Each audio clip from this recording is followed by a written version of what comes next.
Imaginez, un unique port, clé de voûte d'un équilibre mondial. Odessa. Si ce point cède, une tempête pourrait engloutir l'Europe entière.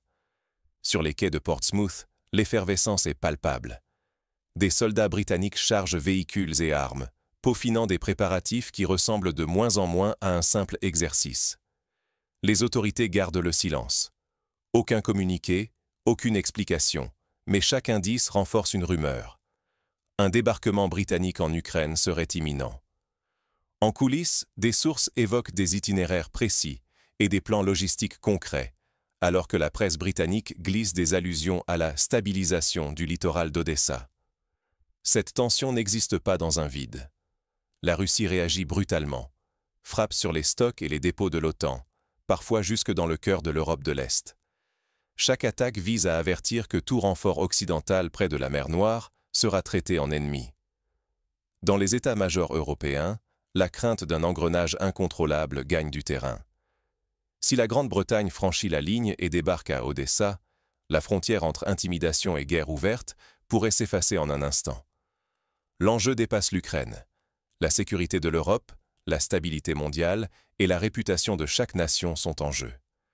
Jamais le spectre d'une confrontation directe entre l'OTAN et la Russie n'a paru aussi proche ni aussi lourd de conséquences imprévisibles.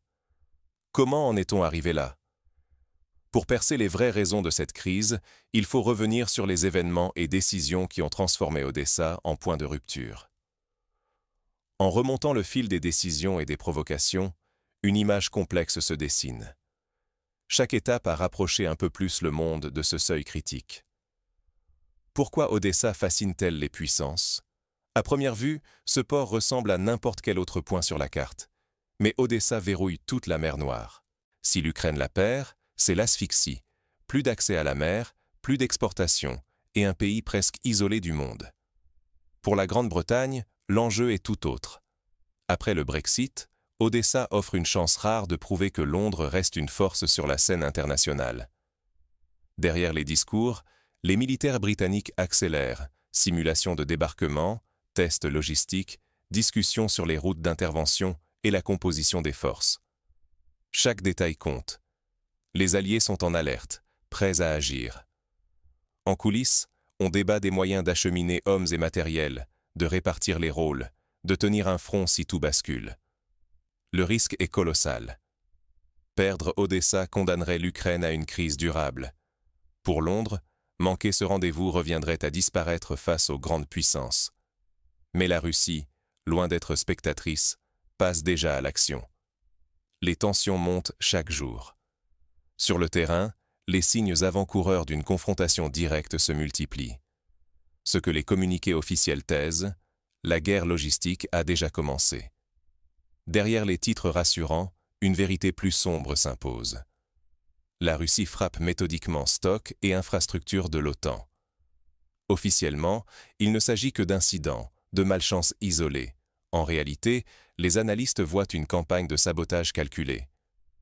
Chaque semaine, de nouveaux entrepôts explosent, que ce soit en Pologne, en Slovaquie ou en Roumanie, sur la route des armes occidentales.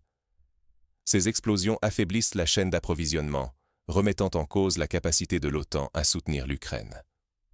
À Londres et Bruxelles, la tension monte. Les réunions diplomatiques s'enchaînent, mais personne ne parle franchement. L'Allemagne esquive, la France hésite, alors que la Pologne et les pays baltes poussent la Grande-Bretagne à agir vite, quitte à provoquer Moscou. Odessa, elle, se crispe. Les autorités ukrainiennes dressent des barrages, renforcent les plages, creusent des tranchées, cherchant à conjurer la peur qui ronge la ville. Car chaque sirène sème la crainte d'un affrontement direct sur leur propre sol.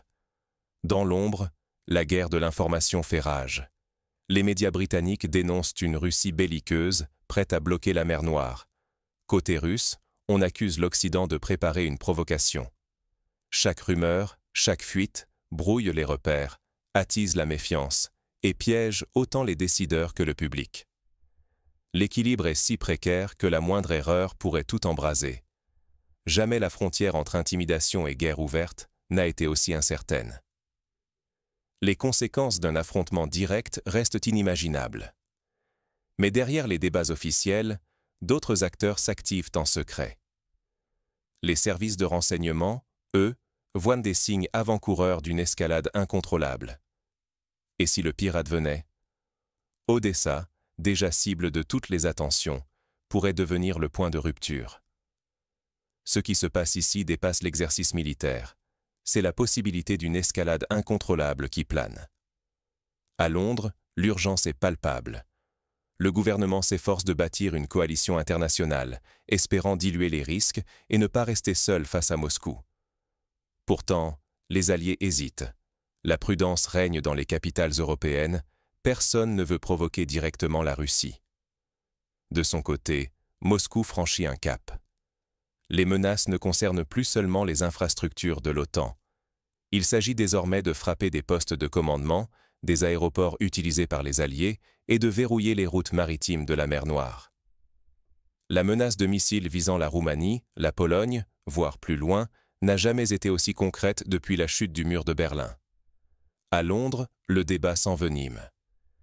Certains parlementaires et de nombreux citoyens redoutent une aventure coûteuse en vies humaines et en prestige. Le spectre d'un enlisement ou d'un revers humiliant occupe les unes des journaux et accroît la pression sur le gouvernement.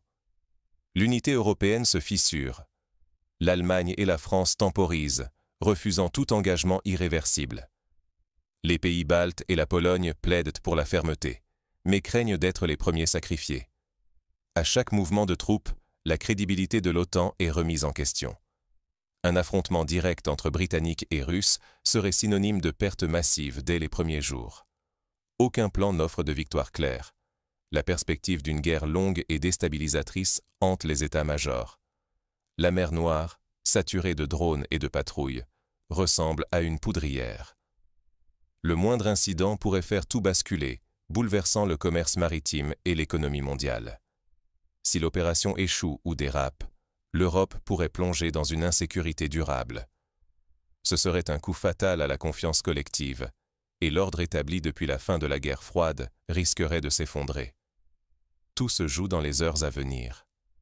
Les regards du monde entier convergent vers Odessa, là où chaque décision peut faire basculer l'histoire.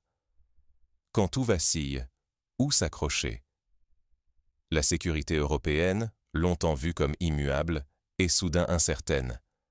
Les vieux réflexes, alliances, traités, diplomatie, semblent impuissants face à l'imprévisibilité autour d'Odessa. Ni la force militaire, ni les négociations ne suffisent à calmer l'escalade.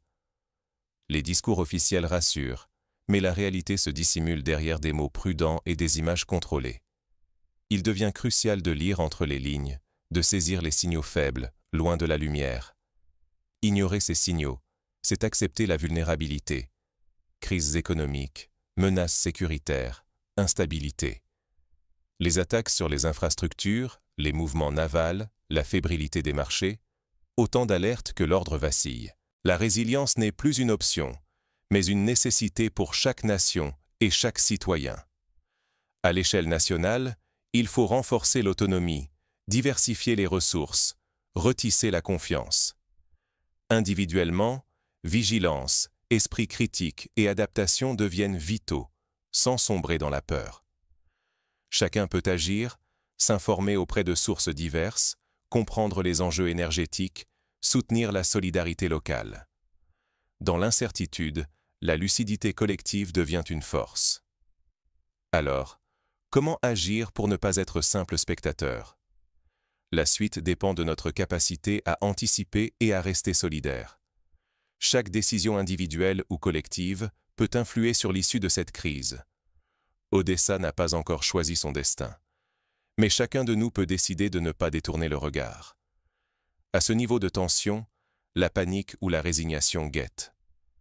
Pourtant, ce qui se joue ici dépasse de loin les rives de la mer Noire. Refuser de comprendre, c'est offrir à d'autres le pouvoir de façonner notre futur, à notre insu. Odessa cristallise désormais les ambitions et les craintes de toute l'Europe. Mais c'est aussi le test de notre capacité à réagir, à questionner, à saisir les enjeux. S'informer, débattre, rester lucide. C'est ainsi que l'on résiste à la fatalité et que l'on garde prise sur l'histoire en marche. Ce conflit n'est pas qu'une histoire de blindés ou de navires. Chaque décision politique, économique ou humaine, prise parfois dans l'ombre, façonne notre avenir collectif. Rester attentif, c'est déjà protéger ce qui nous relie. Merci d'avoir suivi cette analyse. Si vous pensez que cet enjeu exige vigilance, abonnez-vous, partagez et faites entendre votre voix. Car comprendre, c'est déjà agir.